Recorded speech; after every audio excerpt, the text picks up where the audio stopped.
এই ত্রিকোণমিতির চ্যাপ্টারটা ছাত্রদের কাছে সম্পূর্ণ নতুন। এ সম্পর্কে বা আগে কোনো ক্লাসে কোনো অঙ্ক তারা করেনি। প্রথম দশম শ্রেণীতে উঠে ছাত্ররা ত্রিকোণমিতির অঙ্কগুলো পাচ্ছে, কিন্তু ত্রিকোণমিতির অঙ্ক করতে গেলে যে সমকোণী ত্রিভুজ সম্পর্কে একটা সমক্ষ জ্ঞান থাকা দরকার, সেটা কিন্তু জরুরি। যেমন সমকোণী ত্রিভুজে যে আমরা জানি যে লম্ব স্কোয়ার প্লাস ভূমি স্কোয়ার সমান অতিভুজ স্কোয়ার। এটা আমরা পেয়েছি পিথাগোরাসের সূত্র থেকে, এবং সেই পিথাগোরাসের সূত্র থেকে এদের বাহুগুলোর অনুপাতকে নিয়েই আমাদের ত্রিকোণমিতিতে যাবতীয় কিছু কাজ হবে। এখন ত্রিকোণমিতি করতে গিয়ে আমাদের যেটা সবার আগে জানতে হবে সেটা হলো উন্নতিকোণ এবং অবনতিকোণ। কেন ত্রিকোণমিতির ক্ষেত্রে এই উন্নতিকোণ এবং অবনতিকোণ ধরেই সমস্ত বাহুগুলোর হিসেব করা হয়। এই বাহুগুলোর অনুপাতকেই আমরা সাইন, কস, ট্যান, কোসেক, সেক, কট দিয়ে হিসাব করি। এখন সদৃশ্যকোণী ত্রিভুজের ক্ষেত্রে বাহুগুলোর অনুপাত সর্বদা সমান থাকে, কখনো ভুল হয় না। দেখো, 1 নম্বর চিত্রে আমরা লিখেছি এবি সমান লম্ব, বিসি সমান ভূমি এবং এসি সমান অতিভুজ। আবার 2 নম্বর চিত্রে দেখো, লম্ব এখানে যেটা লম্ব ছিল এখানে সেটা ভূমি হয়ে গেছে। অর্থাৎ এই উন্নতিকোণ 60 ডিগ্রি থেকে যখন আমরা 30 ডিগ্রি কোণে নিয়ে চলে এসেছি, সেখানে লম্ব হয়ে গেছে ভূমি এবং ভূমি হয়ে গেছে লম্ব, কিন্তু অতিভুজের কোনো পরিবর্তন হয়নি। অতিভুজ যেমনকার তেমনই আছে, অর্থাৎ অতিভুজের মানের কোনো পরিবর্তন এখানে হচ্ছে না।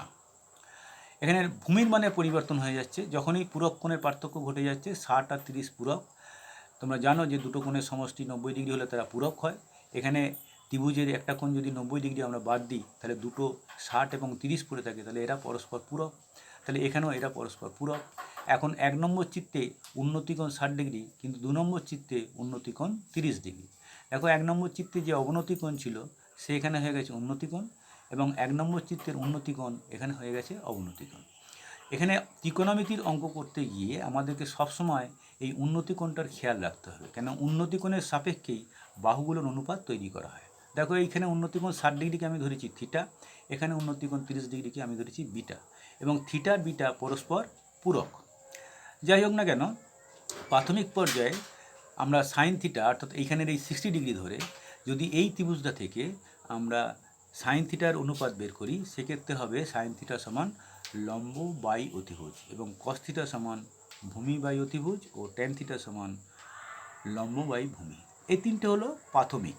এবার পরের তিনটে কোসেক, সেক, কট ঠিক এদের অনন্য, অর্থাৎ কোসেক থিটা সমান অতিভুজ বাই লম্ব, সেক থিটা সমান অতিভুজ বাই ভূমি, এবং কট থিটা সমান ভূমি বাই লম্ব।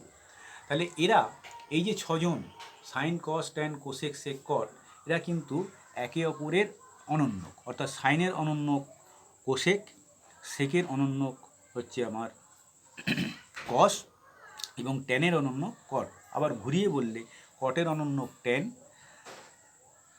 সেকের অনন্যক কস, আর কোসেকের অনন্যক হচ্ছে সাইন।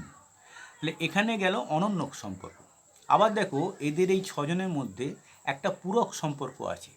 যখন আমরা উন্নতিকোণকে অবনতিকোণ এবং অবনতিকোণকে উন্নতিকোণে পরিণত করছি ত্রিভুজটিকে ঘুরিয়ে দিয়ে, অর্থাৎ ভূমিকে লম্ব এবং লম্বকে ভূমি করে দিচ্ছি, তখন একটা পূরক সম্পর্ক কাজ করে এদের মধ্যে। অর্থাৎ সাইন এখানে যে থিটা, অর্থাৎ থিটা প্লাস বিটা 90, সাইন এখানে যে থিটা সেখানে কস বিটা, অর্থাৎ সাইন থিটার মান এবং কস বিটার মান সমান, অর্থাৎ এরা একে অপরের পূরক।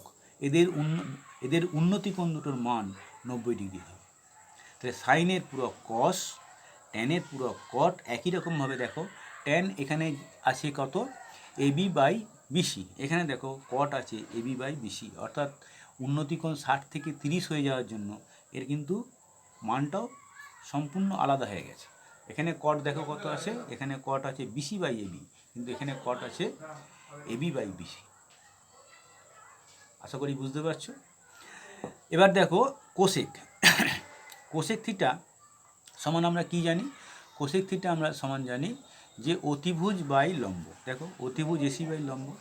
আবার ঠিক এর পূরক সম্পর্ক হচ্ছে সেক বিটা, অর্থাৎ এদের দুজনের কোণের সমষ্টি থিটা প্লাস বিটা যদি 90 হয়, তবে কোসেক থিটার মান হবে সেক বিটারও সেম মান হবে। অর্থাৎ কোসেক থিটা এবং সেক বিটা পরস্পর পূরক, এদের মধ্যে পূরক সম্পর্ক কাজ করে। তাহলে সাইন পূরক কস, ট্যান পূরক কট, কোসেক পূরক সেক, বা ঘুরিয়ে বললে কস পূরক সাইন, সেক পূরক কোসেক, কট পূরক ট্যান। এবার মজার জিনিস দেখো, ট্যান এবং কট এদের দুজনের অনন্যক সম্পর্কও আছে, আবার পূরক সম্পর্কও আছে। অর্থাৎ ট্যানের বদলে আমরা 1/cot এবং কটের বদলে 1/tan বসাতে পারি, আবার ট্যানের পূরক কট এবং কটের পূরক ট্যানও বসাতে পারি। অর্থাৎ এই দুটো জিনিস খুবই মজার এবং খুবই একটা আশ্চর্য সম্পর্কের সঙ্গে যুক্ত হয়ে আছে। বাকিগুলো কিন্তু এভাবে নেই, কেউ কারো অনন্য তার সঙ্গে পূরক সম্পর্ক সৃষ্টি করেনি। আচ্ছা, আজকে এই পর্যন্তই থাক। পরের দিন ত্রিকোণমিতির অঙ্ক নিয়ে আলোচনা করা যাবে। যখন অঙ্কগুলো সমাধান করব তখন তোমরা সেখানে আরও ডিটেলসে বুঝতে পারবে। আজ এইটুকু সম্পর্ক তোমরা ভালোভাবে আলোচনা করে অভ্যাস করে মনে রাখার চেষ্টা করবে, যে কে কার সঙ্গে পূরক সম্পর্কে আছে, কে কার সঙ্গে অনন্যক সম্পর্ক আছে। আর সাইন বলতে কোন দুটো বাহুর অনুপাত, কস দুটো বলতে কোন দুটো বাহুর অনুপাত, ট্যান দুটো বলতে কোন দুটো বাহুর অনুপাত। এখন সাইন, কস, ট্যান এই তিনটে জানা থাকলে আমরা তাদেরকে উল্টে দিয়ে কোসেক, সেক, কট বের করে ফেলতে পারবো। উল্টে দিয়ে অর্থাৎ অনন্যক হিসেবে, মানে ভূমিকে লম্ব এবং লম্বকে ভূমি, অর্থাৎ এবির জায়গায় এসি, এসির জায়গায় এবি বসিয়ে আমরা সাইনের অনন্য কোসেক বের করব, কসের অনন্য সেক বের করব এবং ট্যানের অনন্য কট বের করব। পরবর্তী ক্লাসে আবার তোমাদের সঙ্গে দেখা হবে। আজকে এটুকু। আমার আলোচনা তোমাদের যদি ভালো লাগে তবে চ্যানেলটি সাবস্ক্রাইব করো এবং বেল আইকনটি ক্লিক করে, যাতে তোমাদের কাছে সবসময় আমার আপডেটগুলি পৌঁছতে পারে।